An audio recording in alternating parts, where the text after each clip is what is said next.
අයිබුවන් සුබ දවසක් ඒවා සියලු දෙනාටම අපි බහුවර්ණ ප්‍රශ්නෝත්තර සංග්‍රහයේ 10 වෙනි ප්‍රශ්න පත්‍රය කියන අවසන් ප්‍රශ්න පත්‍රය සාකච්ඡා කරන්න හදන්නේ. මේ වෙන විදිහට අපි ප්‍රශ්න කතා කරලා තියෙනවා ප්‍රශ්න පත්‍ර 10ක්. ඒ කියන්නේ MCQ ප්‍රශ්න පත්‍ර 500ක් සාකච්ඡා කරලා තියෙනවා. මේ පොත අවසන් වුණාට පස්සේ ඔක දාන්න පුළුවන් මගේ ඊළඟ පොත. ඒ කියන්නේ මේක බහුවර්ණ ප්‍රශ්නෝත්තර සංග්‍රහයේ පළමු කොටස. මෙහි ප්‍රශ්න 500ක් අඩංගු වෙන්නේ 12 ශ්‍රේණියට අදාළව. ඊට පස්සේ බහුවර්ණ ප්‍රශ්නෝත්තර සංග්‍රහයේ දෙවෙනි පොත මේ වෙන විදිහට වෙළඳ පොලේ තියෙනවා. ඔයගලන්ට ඒක මිලට ගන්න පුළුවන්. මේ එහි මිලත් මේ හා සමානයි. එහි ප්‍රශ්න 500ක් අඩංගු වෙනවා. ඒ ප්‍රශ්න 500ම අඩංගු වෙන්නේ 13 ශ්‍රේණියට අදාළව. ඒ කියන්නේ 7 8 9 10 11 12 කියන පාඩම් වලට අදාළව. හොඳයි එහෙනම් අපි ආරම්භ කරමු ප්‍රශ්න පත්‍ර සාකච්ඡාව. පළවෙනි ප්‍රශ්නේ දේශපාලන පදනමක් මත ඉදිරිපත් වූ සංවේදන ආකෘතිය වන්නේ දැන් ඔබට පහසු වෙන්න ඕන. ඔබ දැන් ප්‍රශ්න 450ම සාකච්ඡා කරලා තියෙන්නේ. හැරල් ඇස්සෙල් ආකෘතිය උත්තරය 3. හේතු දෙකක් තියෙනවා. හැරල් ඇස්සෙල් එක පැත්තකින් දේශපාලන විද්‍යාව පිළිබඳ මහාචාර්යවරයෙක්, තවත් පැත්තකින් ගත්තට පස්සේ හැරල් ඇස්සෙල් පළමු දෙවන ලෝක යුද්ධවල තොරතුරු ප්‍රචාරණය, යුද තොරතුරු ප්‍රචාරණය පිළිබඳව දේශපාලන විද්‍යාත්මකව අධ්‍යයනය කළා තමයි මේ ආකෘති නිර්වචන ඉදිරිපත් කරන්න. ඒ නිසා හැරල් ඇස්සෙල් ආකෘතිය දේශපාලන පදනමක් සහිත ආකෘතියක් හැටියට හඳුන්වනවා. උත්තරය 3. දෙවෙනි ප්‍රශ්නය මුලින්ම කල්චර් යන වචනේ බිහි වූයේ ලතින් භාෂාවෙනි. උත්තරය 1. තුන්වෙනි ප්‍රශ්නය පාඩම තේරුම් කර දුන් පසු ප්‍රශ්න විමසීමේදී සිසු 140කට පමණ පාඩම වැටහි නැති බව හේතු ගියේය. මෙම තත්ත්වය වඩාත් හොඳින් පැහැදිලි කරන්නේ 140කට තේරුම් ගන්න බැරි වෙලා පාඩමේ. කියන්නේ මෙවැනි තත්ත්වයන් පැහැදිලි කරන්න අපි සංජානනය මගිනි. සංජානනය එහෙම නැත්නම් තේරුම් ගැනීම. සංජානනය කියන්නේ මානසිකව බුද්ධිය මෙහෙවා යමක් වටහා ගැනීම. එතකොට 140කට සංජානනය කරගන්න බැරි වෙලා තියෙනවා පාඩම. උත්තරය 5. හතරවෙනි ප්‍රශ්නේ ආකෘතියක් ඇසුරින් අහන්නේ මෙහි D අක්ෂරයෙන් පිළිබුවන්නේ. ඊතර ටික මේ පැත්තට දාලා තියෙන්නේ. මේ තියෙන්නේ හැරල් ඇස්සෙල් ආකෘතියනේ. මූලිකාංග 5කින් යුතු ආකෘතිය. D C B A E ඔබ අපහසුතාවයට පත් කරන්න අකුරුත් මාරු කරලා දාලා තියෙනවා. ඊතලත් මේ විදිහට දාලා තියෙනවා. නමුත් මේ අනිත් පැත්තේ ඊතර තිබුණත් මේ හැරල් ඇස්සෙල් ආකෘතිය තමයි තියෙන්නේ. ඒතර D අක්ෂරයෙන් එහෙනම් පිළිබිඹු කරන්නේ තොරතුරු මූලය. එහෙම නැත්නම් සංනිවේදකයා තමයි D අක්ෂරයෙන් පිළිබිඹු කරන්නේ. E වලින් පිළිබිඹු කරන්නේ බලපෑම. උත්තරය 3. හරි. පස්වෙනි ප්‍රශ්නය මානව ආධ්‍යාත්මිකත්වයට අදාළව සංස්කෘතිය යන වචනය භාවිතා කරේ. සංස්කෘති පාඩමෙන් ඒ කියන්නේ පස්වෙනි පාඩමෙන් ප්‍රශ්නය අහන්නේ මානව ආධ්‍යාත්මිකත්වයට අදාළව සංස්කෘතිය යන වචනය භාවිතා කරලද්දී මාකස් ටූලිස් සීසර්. උත්තරය 2. හරි. මුද්‍රණ දෝෂයක් තියෙනවා නේද? මාකස් කියන එකේ අකුරු හරියට මුද්‍රණය වෙලා නැහැ. නමුත් එතන ඉන්න මාකස් ටූලිස් සීසර්. උත්තරය 2. ඔය සංස්කෘතිය පාඩමට අදාළව නුහුරු නුපුරුදු නම් ගණනාවක් තියෙනවා. යම් යම් සංකල්ප මතවාද ඉදිරිපත් කරපු ඔබ ඒ පිළිබඳව අවධානය යොමු කරන්න ඕන. 6 වෙනි ප්‍රශ්නේ සමාජයේ එකට බැඳ තබන පොදු වටිනාකම්, විශ්වාස, සමාජ ක්‍රියාකාරකම්, නීති ආදී සංස්කෘතිය ලෙස පෙන්වා දුන්නේ ආර් ජෝසප් ඩොමිනික්. හරි. ආර් ජෝසප් ඩොමිනික්ගේ නිර්වචනය ඇසුරින් තමයි ඔය ප්‍රශ්නේ හදලා තියෙන්නේ.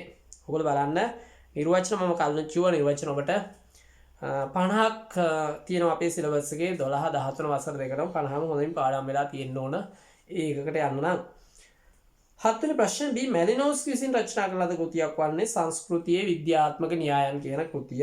උත්තරය 5. 8 වෙනි ප්‍රශ්නය කිසියම් කරුණක් සම්බන්ධයෙන් වැඩි අවධාරිත බලයක් මධ්‍යගත කිරීම හබ් ආකෘතිය එහෙම නැත්නම් HUB ආකෘතිය ඇසුරින් අහලා තියෙන ප්‍රශ්නේ. ඒකට අපි කියනවා මාධ්‍ය විස්තරණය කියලා. තේරුණාද කියන්නේ? මේ ආකෘතියේ තියෙන කාරුණු සංකල්ප සහ මූලිකාංග පිළිබඳව ඔබට හොඳ අවබෝධයක් තියෙන්න ඕන. මොකද ප්‍රශ්න අහන්න පුළුවන්. උත්තරය 4. මාධ්‍ය විස්තරණය කිසියම් කරුණක් සම්බන්ධයෙන් වැඩි අවධාරිත බලයක් මධ්‍යගත කිරීම. 9 වෙනි ප්‍රශ්නය දැන් ඔබ හොඳට මතක තියාගන්න මම කලින් කිව්වා. දැන් අපි මේකෙන් තවත් ප්‍රයෝජනයක් එන්නේ. අපි මේක යම්සි දෙයක් වරදිනවා නම් ඔයගොල්ලෝ ගිහලා ඔයගොල්ලෝගේ සටහන් බලන්න. ඔයගොල්ලෝගේ පාසලේ හරි ඔයගොල්ලෝගේ පන්තියේ හරි දීපු නෝට් සටහන් වල බලන්න මේ කාරණා තියෙනවද කියලා. කාරණා හරියට නැත්නම් ඔයගොල්ලෝට හරියට විෂය කරුණු ලැබිලා නැහැ. ඔබට ක්‍රමයක් තියෙනවා. තවත් මම කිව්වොත් ඔයගොල්ලන්ට පුළුවන් 12 ශ්‍රේණිය සහ 13 ශ්‍රේණිය ගුරුවත් පොත් දෙක ඩවුන්ලෝඩ් කරගන්න ජාතික අධ්‍යාපන ආයතනයේ වෙබ්සයිට් එකට ගිහින් එහෙම නැත්නම් ඔයගලන්ට ටිකක් විෂය කරුණු මගේ හැරලා තියෙනවද කියලා චෙක් කරගන්න පුළුවන්. පැහැදිලිද? ඒ නිසා මේ විදිහට ඔයගොල්ලෝ සූදානම් වෙන්න. ඔයගොල්ලෝ ගාව තියෙන්න ඕන 12 ශ්‍රේණිය ගුරුවත් පොත, 13 ශ්‍රේණිය ගුරුවත් පොත, ඊට පස්සේ පාස් පේපර් බුක් එක. හරි. ඔන්න එක පොත් තුන තියෙන්න ඕන. ඊළඟට ලේසින් මේකක් ගන්න පුළුවන් ඔයගලන්ට. මගේ MCQ පොත් ටික අරගෙන ෆලෝ කරන්න. ඊට අමතරව මේ පොත් දෙක.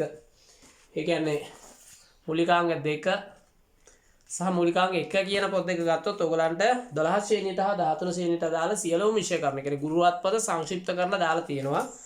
ඔබට ඒක ලබා ගන්න පුළුවන් නම් සරසවි ගෝඩගේ ලුමිනස් සහ ගුණසේන කියන පොත් හල් වලින් ලබා ගන්න පුළුවන්.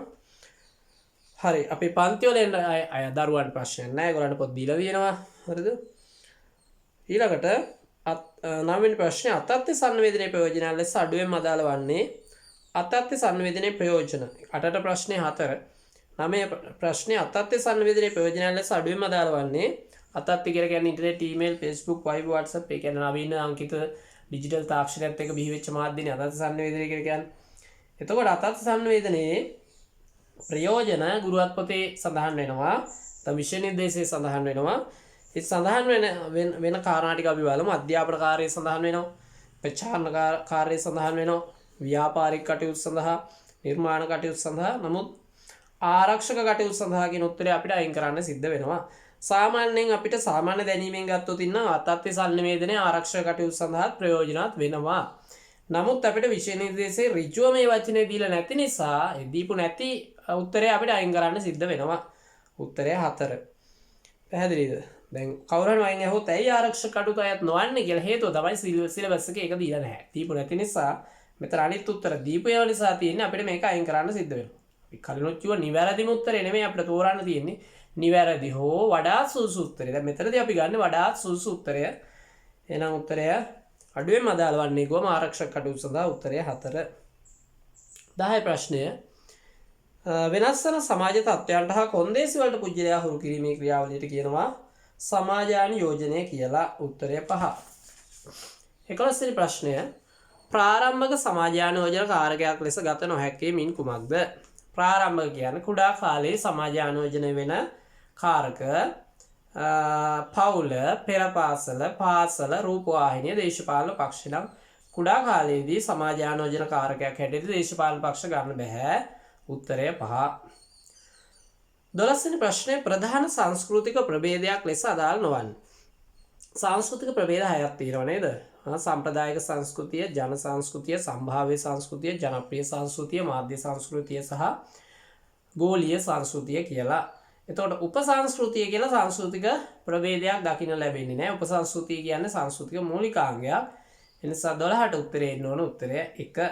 යම් සමාජවල තියෙන උපසංස්කෘති තියෙන අල්පදහන සංස්කෘතික ධාරාවෙන් මිදුණු කුඩා සංස්කෘතියට අපි උපසංස්කෘතියක් කියලා කියනවා. උත්තරය 1. ඊළඟ ප්‍රශ්නය 13 වෙනි ප්‍රශ්නය උසස් සදාචාරාත්මක බුද්ධිමය ශක්්‍යතාවයකින් සමන්විත සංස්කෘතිය. උසස් සදාචාරාත්මක බුද්ධිමය ශක්්‍යතාවයකින් යුතු සංස්කෘතියට අපි කියනවා සම්භාව්‍ය සංස්කෘතිය කියලා. උත්තරය 5. සම්භාව්‍ය සංස්කෘතිය උසස් ගීත, උසස් නිර්මාණ, උසස් සාහිත්‍ය නිර්මාණ, උසස් නවකතා තේනාදකින් ඔය සියල්ල එකතුවක් හැටියට සම්භාව්‍ය සංස්කෘතිය හඳුන්වන්න පුළුවන්. අද වෙන විට සම්භාව්‍ය සංස්කෘතිය පිරිහෙමින් පවතිනවා. ඒ වෙනුවට ජනප්‍රිය සංස්කෘතිය සමාජගත වෙමින් පවතිනවා. උත්තරය 5. ඊළඟට ප්‍රශ්නය 14 ලෝකයේ වෙසෙන ජන වර්ග ප්‍රමාණාත්මකව ගත් කල කොපමණ වේද? දැන් ඔබ ප්‍රශ්න විශාල ප්‍රමාණයක් සාකච්ඡා කරලා තියෙන නිසා අපිට ටිකක් පහසුයි මේ පේපර් එක. ලෝකයේ වෙසෙන ජන වර්ග ප්‍රමාණාත්මකව ගත් කල 6000ක් පමණ වේ. 6000ක් පමණ වේ නේද? අපිට මේක සංස්කෘතිය පාඩමෙන් තමයි මෙතන ප්‍රශ්න ටික වැඩිපුර අහලා තියෙන මේ පේපර් එකේ. උත්තරය 1. 15 වෙනි ප්‍රශ්නය මුද්‍රිත භාෂා භාවිතයේ විශේෂත්වයක් වන්නේ. මේ උත්තර පහම හරි වුණාට හොඳම උත්තරය හොයා ගන්න ඕන අපි. මුද්‍රිත මාධ්‍ය අනවශ්‍ය පරිදි දත්ත සංඛ්‍යා ඉදිරිපත් නොකළ යුතුය. අනවශ්‍ය පරිදි දත්ත සංඛ්‍යා ඉදිරිපත් නොකළ යුතුයි කියන ගොඩක් වෙලාවට ගුවන් විදුලිය වගේ මාධ්‍ය වලට තමයි වැදගත් වෙන්නේ. ඊළඟ කණ්ඩායම අනුව භාෂාව වෙනස් කිරීම බලමු මේක. විදග්ධ භාෂාවක් නොවිය යුතුය. විදග්ධ භාෂාවක් නොවිය යුතුයි කියන එකත් එකපාරම මුද්‍රිත භාෂාවලට ගන්න බෑ. ඒකට හේතුව තමයි සමහර පොත් තියෙනවා විදග්ධ වෙන්න ඕන භාෂාව. දැන් විශ්වවිද්‍යාලේ එහෙම තුන්වෙනි වසරට වගේ ලියපු පොත් ටිකක් විදග්ධ භාෂාවෙන් ලියලා තියෙන නිසා ඒක කෙලින්ම ඍජුව ගන්න බෑ අර්ධ වශයෙන් සත්‍ය. පිළිගත් පොදු විහාර භාෂාවක් යොදාගන්න. සාමාන්‍යයෙන් පොදු විහාර භාෂාව තියෙන පුවත්පත්වල. පොත්වල මුද්‍රිත මාධ්‍ය විවිධයිනේ. ඒවයි පොදු විහාර භාෂාවම ගන්න බෑ. මීඩියා නම් මීඩියා වලට අදාළ භාෂාවක් එපා යොදා ගන්න. පොදු විහාරම යොදා ගන්න බෑනේ. පත්තරයක නම් සාමාන්‍යයෙන් හැමෝම කියවන නිසා පොදු විහාර භාෂාව තමයි යොදාගන්නේ. රූපයට ප්‍රමුඛත්වයේ ලබා දී අඩුවෙන් භාෂාව යොදා ගැනීම සාමාන්‍යයෙන් සිද්ධ වෙන්නේ රූපවාහිනී මාධ්‍යවල. එහෙනම් උත්තරය 2. ඉලක්ක කණ්ඩායම අනුව භාෂාව වෙනස් වීම. 16 වෙනි ප්‍රශ්නය සංස්කෘතික අධ්‍යයනය සම්බන්ධයෙන් 1954 වර්ෂයේදී උපත ලබන සංකල්පය අන්තර් සංස්කෘතික සංනිවේදනය එහෙම නැත්නම් අන්තර් සංස්කෘතික අධ්‍යයනය කියලා කියනවා නේද? උත්තරය 1. ඊළඟ ප්‍රශ්නය 17. ජනමාධ්‍ය සම්මුඛ සාකච්ඡාවල වැදගත්කම් පිළිබඳව අදාළ නොවන කරුණක් වන්නේ. මාධ්‍ය සම්මුඛ සාකච්ඡාවලදී ඒ කියන්නේ අපි තව කෙනෙක් එක්ක සම්මුඛ සාකච්ඡාවක් පවත්වනවා. හරි? සම්මුඛ සාකච්ඡාවක් පවත්වනවා. දැන් රූපවාහිනිය අරගෙන බැලුවොත් ඉරිදා සෙනසුරාදා වගේ දවස්වල දිවා කාලයේ විවිධ සම්මුඛ සාකච්ඡා තියෙනවානේ. නළු නිලියන් සමග, දේශපාලකයන් සමග, ගායක ගායිකාවන් සමග, විද්වතුන් සමග නේද? මේ වැදගත්කම් අහනවා. නවාදාසා තොරතුරු ලබාගත හැකි වීම ඒක නිවැරදි. දැනුම අවබෝධය පුළුල් වීම නිවැරදි. ග්‍රාහක විඥානය පුළුල් වීම සාකච්ඡාවලින් ග්‍රාහකයව වහන් හිටියම ග්‍රාහකයාගේ විඥානය පුළුල් වෙන එක නිවැරදි. ඊට පස්සේ භාණ්ඩ සේවාවලදී යටි අරමුණු හඳුනාගත හැකිවීම. සාමාන්‍ය යටි අරමුණු හඳුනාගත හැකිවීමත් හරි සම්මුඛ සාකච්ඡාවක් තිබ්බා. ටිකක් තර්කානුකූලව කරන සම්මුඛ සාකච්ඡාවලදී ඒ සාකච්ඡාවට බඳුන්වන්නාගේ විවිධ අරමුණු පිළිබඳව අපිට අවබෝධයක් ගන්න පුළුවන්. හැබැයි භාණ්ඩ සේවාවලදී කියන එක අපිට අවම වැදගත්කමක් තියෙන එක හැටියට අත්හරින්න වෙන උත්තරය 2. ඊළඟ ප්‍රශ්න 18 අකුරු කියවීමේ හා ලිවීමේ හැකියාව සාක්ෂරතාව ලෙස නම් කරේ. සාක්ෂරතාව පිළිබඳ නිර්වචන 3ක් ඔයගලන්ට විෂය නිර්දේශය තියෙනවා. 2ක් තියෙනවා ඔයගලන්ට. දෙකෙන් කුඩා නිර්වචනයක් මොකද්ද? අකුරු ලිවීමේ හා කියවීමේ හැකියාව සාක්ෂරතාව ලෙස නම් කරන්නේ ඔක්ස්ෆර්ඩ් ශබ්දකෝෂය. උත්තරය 2. ඊළඟ ප්‍රශ්නය 19 ප්‍රශ්නය ඕනෑම සංවේදන ක්‍රියාවලියකට බාධා සිදුවිය හැකිය. මෙම අදහස ආකෘතියක් මගින් පෙන්වා දෙන ලද්දේ සංවේදන බාධා හඳුන්වලා දුන්න ආකෘතිය මොකද්ද? ෂැනන් හා වීවර් ආකෘතිය. උත්තරය 5. 20 වෙනි ප්‍රශ්නය එකිනෙකා නොහඳුනන විශාල ජන පිරිසකට ජනමාධ්‍ය හරහා එකවර සංදේශයක් ලබා දීම ජන සංවේදනය ලෙස හැඳින්වුවේ. ජන සංවේදනය පිළිබඳ නිර්වචනයක් ඇසුරින් ප්‍රශ්නය අහලා තියෙන්නේ එකිනෙකා නොහඳුන විශාල ජන පිරිසකට ජනමාධ්‍ය හරහා එකවර සංදේශයක් ලබා දීම ජන සංවේදනය කියලා කියන්නේ හයිබර්, අන්ගුරේට් සහ බෝන්. ජන සංවේදනය පිළිබඳ නිර්වචන විෂය නිර්දේශය දෙකක් තියෙනවා. එකක් ඩිෆ්ලූ හා ඩෙනිස්ගේ නිර්වචනය, අනිත් එක හයිබර්, අන්ගුරේට් සහ බෝන්ගේ නිර්වචනය. නිර්වචන දෙකට පුළුවන් වෙන්න ඕන. උත්තරය 4. එතකොට නිර්වචන බලා ගන්න ඕන. ඉතින් කෙනෙකුට කියන්න පුළුවන් අපහසු වෙනවද කියලා නේද කියලා. ඔය එහෙම තමයි.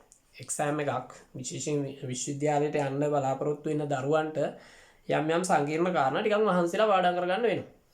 පැහැදිලිද කියන දේ? හරි. උත්තරය 4. 21 අන්තර් සංස්කෘතික අධ්‍යයනය සම්බන්ධයෙන් එඩ්වඩ් ටී හෝල් විසින් 1950 දී ප්‍රකාශයට පත් කළ කෘතිය. එඩ්වඩ් ටී හෝල් විසින් නිහඬ භාෂාව කියලා කෘතියක් රචනා කරනවා 1950. උත්තරය 2. 22 ප්‍රශ්නය අන්තර් පුජ්‍යල සංවේදනයේ ප්‍රයෝජන ලෙස අදාළ නොවන්නේ. අන්තර් පුජ්‍යල සංවේදනයේ ප්‍රයෝජන, අන්තර්වර්තී පුජ්‍යල සංවේදනයේ ප්‍රයෝජන, සමූහ සංවේදනයේ, ජන සංවේදනයේ, අතත්ත්‍ය සංවේදනයේ, තේරුණාද? මහජන සංවේදනයේ හැම සංවේදනයකම ප්‍රයෝජන ඔබට පාඩම් කරගන්න වෙනවා. පැහැදිලිද කියන්නේ? ඊට පස්සේ හැම සංවේදනයකම ලක්ෂණ ඔබට පැහැදිලි කරගන්න වෙනවා. කොයි එකකින් හරි ඔබට විස්තර කරන්න එන්නත් පුළුවන්.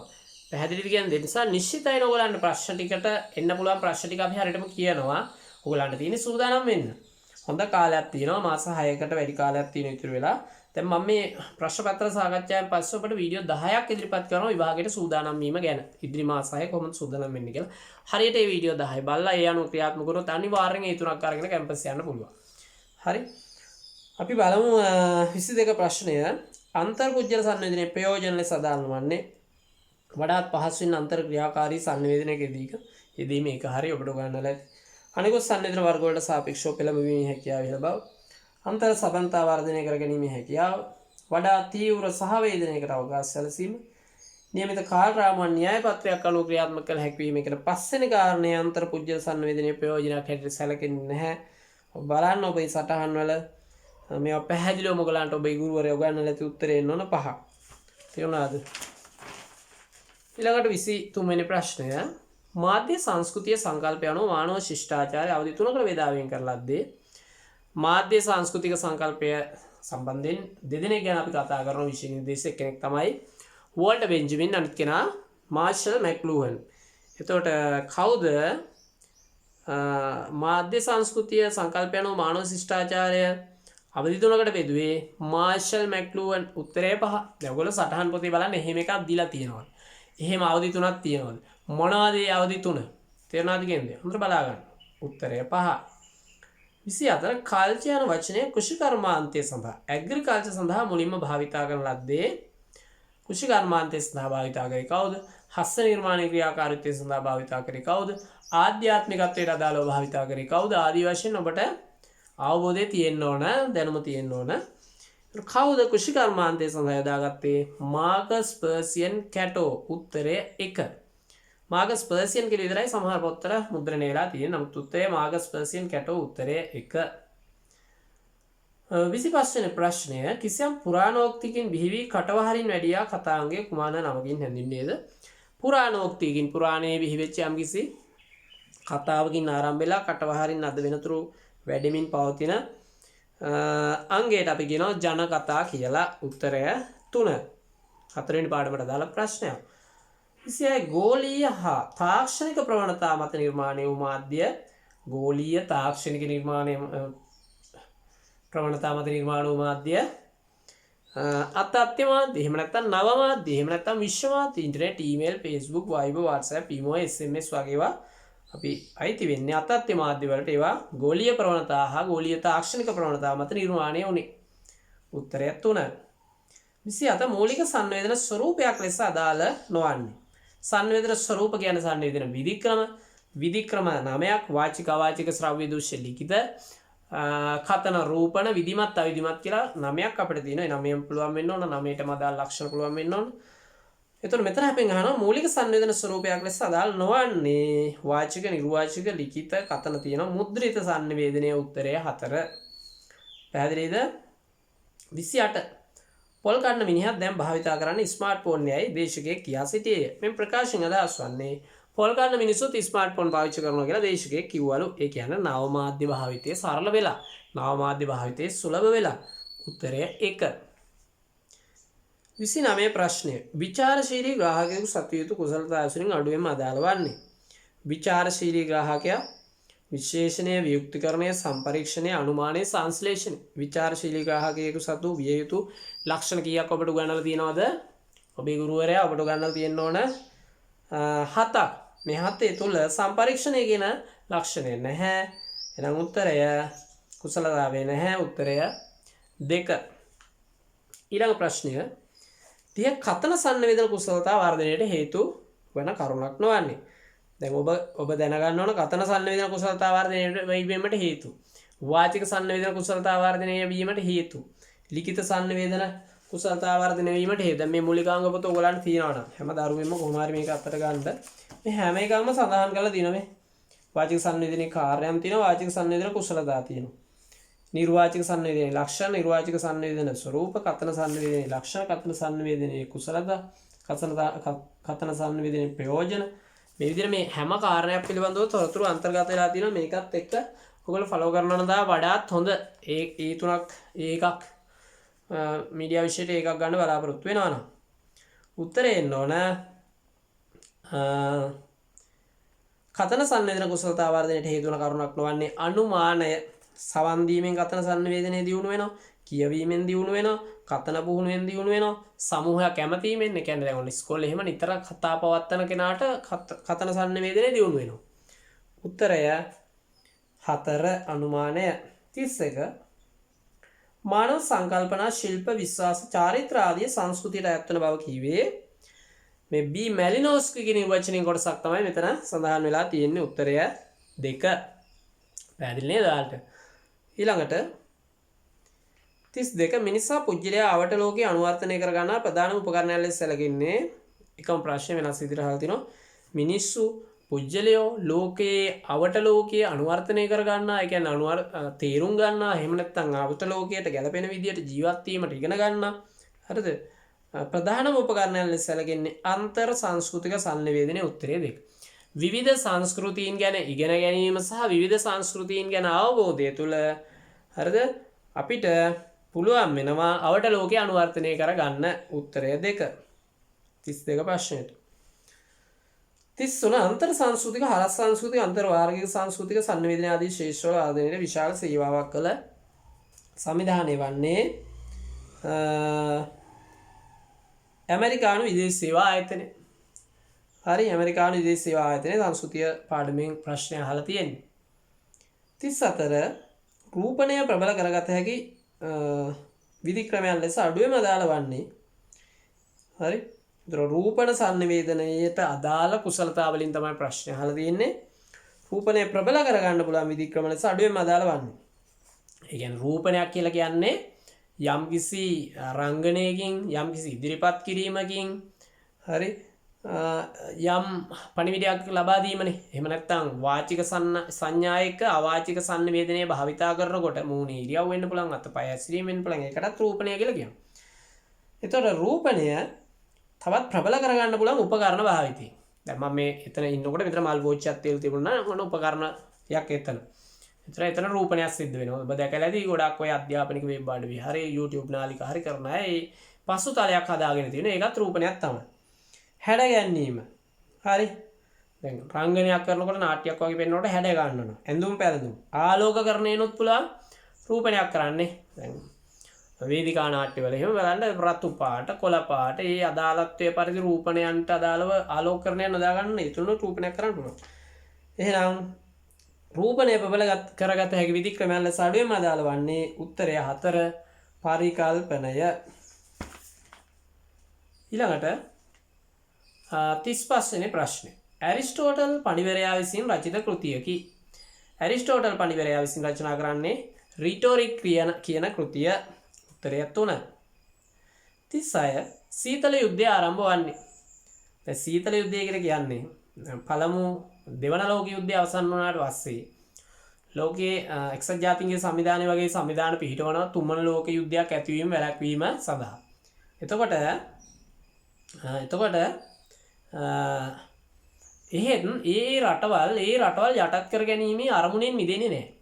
ඒ නිසා ඒගොල්ලෝ ඒ රටවල් වක්‍රව යටත් කර ගැනීමට එහෙම නැත්නම් ඒගොල්ලන්ගේ සංස්කෘතියන් අදාරලා ඒ සංස්කෘතියට අනුව ඒ රටවල් වක්‍රව යටත් කර ගැනීමට ඔය ඇමරිකාව රුසියාව වගේ රටවල් සිසු රටවල් වක්‍රව යටත් කර ගැනීමට සැලසුම් යෙදුවා රහසිගතව. අන්න ඒකට තමයි සීතල යුද්ධය කියලා අපි මේ මෙතනදී හඳුන්වන්නේ. ඒතර සීතල යුද්ධය නම් ආරම්භ වන්නේ දෙවන ලෝක යුද්ධයෙන් පසුව. උත්තරය 2. දෙවන ලෝක යුද්ධයෙන් පසු උත්තරය 2. 37 ප්‍රශ්නාර්ථ 5ක් සමගින් ආකෘතියක් ඉදිරිපත් කරන ලද්දේ. ප්‍රශ්නාර්ථ 5ක් තියෙන හැරල් ලැස්වෙල් සංනිවේදන ආකෘතිය. උත්තරය 2. 38 ප්‍රශ්නේ ලෝකයේම ආවරණය වන පරිදි සංදේශ ලබා දිය හැකි සංනිවේදනය. ලෝකයේම ආවරණය වන පරිදි සංදේශ ලබා දිය හැකි සංනිවේදනයට කියනවා විශ්ව සංනිවේදනය කියලා. උත්තරය 3. ඒක අන්තර්ජාලය YouTube Facebook වගේ වට අපි අත්ත්‍ය සංනිවේදනය කියන්නත් පුළුවන්, නව මාධ්‍ය කියන්නත් පුළුවන්, විශ්ව සංනිවේදනය කියන්නත් පුළුවන්. ඔබට හැම අංශයකින්ම දැනුම ලැබෙන පරිදි තමයි ප්‍රශ්න පත්‍රය සකස් කරලා තියෙන්නේ. උත්තරය 3. 39 වාචික සංනිවේදන කුසලතාවලට අයත් නොවන වර්ණය. දැන් ඔන්න ආයතාවරන් වාචික සංනිවේදන කුසලතාව වාචික සංනිවේදන ලක්ෂණ ඒ ටික පුළුවන් වෙන්න ඕනේ. ප්‍රශ්න දෙකක් තුනක් තමයි අහන්නේ ඉතින්. මේ දෙකෙන් තුනෙන් තමයි ඔබ ඩවුන්නේ. එක අඩු වෙලා ලකුණු 15ක් විතර අඩු වුණොත් 35යි තියෙන්නේ. එහෙම බෑ. MCQ ප්‍රශ්න පත්‍රයේ ලකුණු 45ක ටාගට් එකකට යන්න ඕනේ. 45 හෝ ඊට වැඩි. වාචික සංනිවේදන කුසලතාවට අයත් නොවන වර්ණයේ උත්තරය 3 නිර්මාණාත්මක කාර්යය සඳහා චින්තනය පුබුදුවාලීම. මේවා නම් හිතලා ලියන්න බෑ දරුවනේ මේවා. ඔබට නිශ්චිත කරුණු ඔබට ගුරුවරයා උගන්වලා තිනවනේ. ඒ කරුණු අසුරින් තමයි ඔයගොල්ලන්ට උත්තර ලියන්න වෙන්නේ. හරිද? උත්තරය 3 40 ජනමාධ්‍ය බිහිවීම ප්‍රධාන සාධකය. ජනමාධ්‍ය බිහි වෙන්නේ මුලින්ම පුවත්පත, ඊට පස්සේ ගුවන්විදුලිය, රූපවාහිනිය, සංවේදන තාක්ෂණයේ දියුණුවත් එක්කනේ ජනමාධ්‍ය බිහි වෙන්නේ. මුලින් ජනමාධ්‍ය කියලා නෙවෙයිනේ පුවත්පත් බිහි වෙන්නේ. මුලින් ගුවන්විදුලිය බිහි වෙන්නේ ජනමාධ්‍ය කියලා නෙවෙයිනේ. තොරතුරු හුවමාරු කිරීම, එහෙම නැත්නම් යුද තොරතුරු හුවමාරු කිරීම. ඔය වගේ අරමුණු ඇතුව බිහි වෙන මාධ්‍යනේ පස්සේ මහජනයාට තොරතුරු දීමට භාවිතා කරන්නේ. නේද? එතකොට සංවේදන තාක්ෂණයේ වර්ධනය නිසා තමයි ජනමාධ්‍ය බිහිවීම සිද්ධ වන්නේ. උත්තරය 5. 41 මහජනයා උනන්දුව දක්වන ප්‍රවෘත්ති වෙළඳැන්වීම සාහිත්‍ය සම්බන්ධ කරුණු හාරෙකුත් අංශ ඇතුළත්ව දිනපතා හෝ සතිපතා පළ කරන මුද්‍රිත ප්‍රකාශනයේ පුවත්පතයි. මෙම නිර්වචන ඉදිරිපත් කරේ පුවත්පත් සම්බන්ධව නිර්වචන 3ක් ඔබට සිලබස් එකේ තියෙනවා. හැබැයි මතක තියාගන්න මේ නිර්වචන 50ක් අපේ සිලබස් එකේ තිබුණාට මේවා පේලි 2යි උපරිම තියෙන්නේ. ඒ නිසා මේවා ටක් ගාලා පාඩම් කරගන්න පුළුවන්. හරි තමන්ට උනන්දුව තියෙනවා නම් ඍණාත්මක අදහස් නැත්තම් පුළුවන් කියලා හිතුනොත් විනාඩි 5ක් යනකොට ඒක නිර්වචනයක් පාඩම් කරන්න පුළුවන්. බෑ කියලා හිතුවොත් තමයි ඔබට ප්‍රශ්නයක් තියෙන්නේ. පුළුවන් කියලා හිතන්න. හැකියාව තියෙනවා කියලා හිතන්න. ධනාත්මකව හිතන්න. එතකොට මේව එච්චර ලොකු වැඩ නෙවෙයි. මතක තියාගන්න. එහෙනම් උත්තරය ඔක්ස්ෆර්ඩ් ශබ්දකෝෂයේ නිර්වචනය තමයි මේ තියෙන්නේ 41ට උත්තරය 3. 42 මුලින් මානව විද්‍යාවේ කාර්යයක් වුවද මෑතක සිට සංස්කෘතිය පිළිබඳ අධ්‍යයනය sannivedanaya විශේෂ ශාස්ත්‍රයට එක් වී තිබේ. මෙම ප්‍රකාශය සඳහන් වන්නේ සංස්කෘතිය පාඩමේ මහාචාර්ය සුනන්ද මහින්දයන්ගේ sannivedanaya ශබ්දාකරය කිය කෘතියේ සංස්කෘතිය සම්බන්ධව තියෙන ඡේදයක් ඔබට දීලා ඇති ගුරුවරයා. අන්නේ ඡේදය තමයි මේ වාක්‍යයේ තියෙන ඡේදය දෙතුන් පාරක් ඔයගොල්ලෝ කියවලා තියෙනවා. එහෙම කිව්වම මේක අල්ලගන්න පුළුවන්. උත්තරය 4 සුනන්ද මහින්දයන්ගේ sannivedana ශබ්දාකරය කෘතිය. ඔබට විෂය කරුණු වල යම් ගැටලුවක් තියෙනවා නම් මොන හරි ප්‍රශ්න තියෙනවා නම් මම උගන්වන ඒවා 100% විශ්වාසයෙන් උගන්වන්නේ. මේ පොත් දැන් මේ වෙන විට දහස් ගාණක් කල වෙලා තියෙනවා. හොඳ ප්‍රතිචාර තියෙනවා. ඒ වගේම මේ අපි අවුරුදු ගණනාවක් තිස්සේ උගන්වලා පළපුරුද්ද තියෙනවා.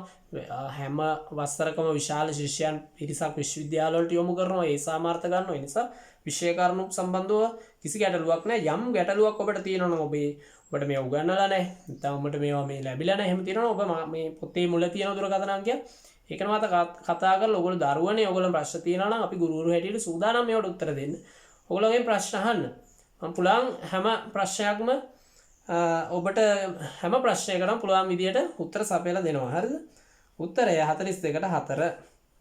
43 ඇරිස්ටෝටල් සංවේදන ආකෘතියට පදනම් වූයේ අල්ලුත් තිබුණද මන්ද මේ ප්‍රශ්නය? කතන සංවේදනයනේ. කතිකයා කතාව. ඒ විදියන්නේ. කතිකයා කතාව ශ්‍රාවකයා. මොකද ඇරිස්ටෝටල්ගේ යුගයේ පොතපත තිබුණේ නැහැනේ. ඒක කතා කිරීමෙන්නේ වාචිකවනේ ඒගොල්ලෝ දේශන වගේ දේවල් වලින් පණිවිඩ ලබා දුන්නේ. උත්තරය 1. 44 සංස්කෘතියේ ගෝලීයකරණය මගින් ජාතික වශයෙන් තර්ජනයට ලක් නොවන්නේ. ඒතර සංස්කෘතියේ ගෝලීයකරණය මගින් කියන්නේ සංස්කෘතිය ගෝලීයකරණය වෙනකොට ජාතික වශයෙන් තියෙන විලාසිතා තර්ජනයට ලක් වෙනවා. භාෂාව තර්ජනයට ලක් වෙනවා. ආහාර තර්ජනයට ලක් වෙනවා. ආහාර තර්ජනයට ලක් වෙලා ගෝලීය ආහාර සමාජගත වෙනවා. අධ්‍යාපනය තර්ජනයට ලක් වෙලා ගෝලීය අධ්‍යාපනික ක්‍රම ඉස්මතු වෙනවා. මාධ්‍ය සංස්කෘතිය තමයි උත්තරේ. මොකද මාධ්‍ය සංස්කෘතිය ගෝලීයකරණයත් එක්ක ඉස්මතු වෙනවා මිසක් යටපත් වෙනව නෙවෙයි වෙන්නේ. උත්තරය 3. 45 ප්‍රශ්නය මේ අතුරින් සම්ප්‍රදායික මාධ්‍යවල සුවිශේෂතාවක් වන්නේ කුමක්ද? හතරවෙනි පාඩමේ තියෙනවා සම්ප්‍රදායික මාධ්‍යවල සුවිශේෂතා, උපදෙස් සම්පාදනයේ පෙළඹවීම, විවේචනයේ විනෝදාස්වාදය, තීමාත්මක අන්තර්ගතය. උපදෙස් සම්පාදනයේ පෙළඹවීම, විවේචනයේ විනෝදාස්වාදයේ සම්ප්‍රදායික මාධ්‍යවල කාර්යයන් වලට තමයි වැටෙන්නේ. හැබැයි සුවිශේෂතාවයන් වලට තමයි තේමාත්මක අන්තර්ගතය අයත් වන්නේ. ඔබ බලන්න ඔබේ පොතේ උත්තරය 3. 35ට උත්තරය 3. අවසාන ප්‍රශ්න 5 46 ජනප්‍රිය සංස්කෘතියේ ලක්ෂණයක් ලෙස අදාළ නොවන්නේ. ජනප්‍රිය සංස්කෘතියේ ලක්ෂණ නොගැඹුරු බව, සරල බව ජනප්‍රිය සංස්කෘතිය ලක්ෂණයක්. කියන්නේ කාලෙන් කාලට ජනප්‍රිය වෙන සංස්කෘතිය නොගැඹුරුයි, සරලයි. වාණිජමය නිෂ්පාදනයක් එක දැන් රියැලිටි වැඩසටහන් එහෙම නැත්නම් සමහර ඔය ප්‍රශ්න විචාරක වැඩසටහන් ඒවා ජනප්‍රිය සංස්කෘතිය වැඩසටහන්. වාණිජමය අරමුණු තමයි තියෙන්නේ. පහසෙන් රස විඳින්න පුළුවන් නේ. වාඩි වෙලා ඉන්න ඕන අමා තරුණ බහලු ඕනම කෙනෙකුට ලේසියෙන්ම රස විඳින්න පුළුවන්. හිතන්න දෙයක් නැහැ. සරලයි. බුද්ධිමය සදාචාරාත්මක බව හිණයි. බුද්ධිමය අතින් සහ සදාචාරාත්මක අතින් ගැටලු තියෙනවා. අපි ගත්තොත් ඔය ඔබගේ නාලිකාවල තියෙන බලන්නකො මේ සම්මත යථාකාර වැඩසටහන් රියැලිටි වැඩසටහන් බුද්ධිමය සදාචාර විනිශ්චය මණ්ඩල වලට සමහර විනිශ්චය මණ්ඩල වලට පිස්සුනේ එන්නේ තේරෙනවද කියන්නේ සමහර ලාවට අපි දැකලා තියෙනවා මේ විනිශ්චය මණ්ඩල වල ස්වභාවයන් අපි දන්නවනේ එතකොට ඒ නිර්මාණකරුවෝ කොහොමද හොඳ පිරිසක් වෙන්නේ විනිශ්චයකාර කට්ටියම අර වගේ වෙනකොට එතකොට ඒවයි අපි කියන්නේ බුද්ධිමය බව හා සදාචාරාත්මකව ජනප්‍රිය සංස්කෘතියේ අඩුයි ඊළඟට උසස් කලාත්මක ගුණයෙන් යුක්ත වීම. ඒතර ජනප්‍රිය සංස්කෘතියේ ලක්ෂණයක් ලෙස අදාළ නොවන්නේ එහෙනම් උසස් කලාත්මක වලින් යුක්ත වීම කියන එක වැරදි. උසස් කලාත්මක නැහැ. ඒවා පහත් කලාත්මකත් නැහැ. ඒවා සරල කලාත්මක නිර්මාණ. සාමාන්‍ය බුද්ධියක් ඇති අය විසින් නිර්මාණය කරන්නේ. උසස් බුද්ධියක් ඇති උසස් කලාකරුවෝ නෙමෙයි ජනප්‍රිය සංස්කෘතිය නිර්මාණ බී කරන්නේ. උත්තරය 46ට උත්තරය 5. 47 විඤ්ඤාපන සමාජය. විඤ්ඤාපන සමාජය කියන්නේ තොරතුරු සමාජය. උත්තරේ තියෙන උත්තරේ 5 තොරතුරු සමාජය කියන්නේ. ඔයාලා අපි ඉන්නේ තොරතුරු සමාජයේ. සමාජයේ පිළිබඳ අවබෝධයක් තියෙනවා, දැනුම තියෙනවා. තේනවාද කියන තොරතුරුත් එක්කින් අන්තර්ජාලයේ සැරිසරනවා, සමාජ මාධ්‍ය වල සැරිසරනවා, YouTube වගේ නාලිකාවලින් තොරතුරු හොයා ගන්නවා. පැහැදිලි කියන්නේ. දැන් බලන්න දැන් ඉස්සර වගේ නෙවෙයි මීට අවුරුදු 10 15 20කට විතර කලින් දේශපාලකයෝ කියන දේවල් පක්ෂ බදාගෙන මිනිස්සු පිළිගන්න. එහෙම දැන් එහෙම නැහැ. දැන් එක එක නාටකම් නටනකොට නායකයෝ සමාජය තුළ ඒ ගැන කතිකාවතට ලක් වෙනවා, විහිළුවට ලක් කරනවා, උපහාසයට ලක් කරනවා. ඇයි? අපි ඉන්නේ දැන් තොරතුරු සමාජය නිසා. තොරතුරු සමාජය තමයි විඤ්ඤාපන සමාජය කියන්නේ. උත්තරය 5. 48 වෝල්ට් බෙන්ජමින් පුරෝගාමියෙකු වූයේ වෝල්ට් බෙන්ජමින් පුරෝගාමියෙකු වන්නේ මාධ්‍ය සංස්කෘතිය සම්බන්ධයෙන්.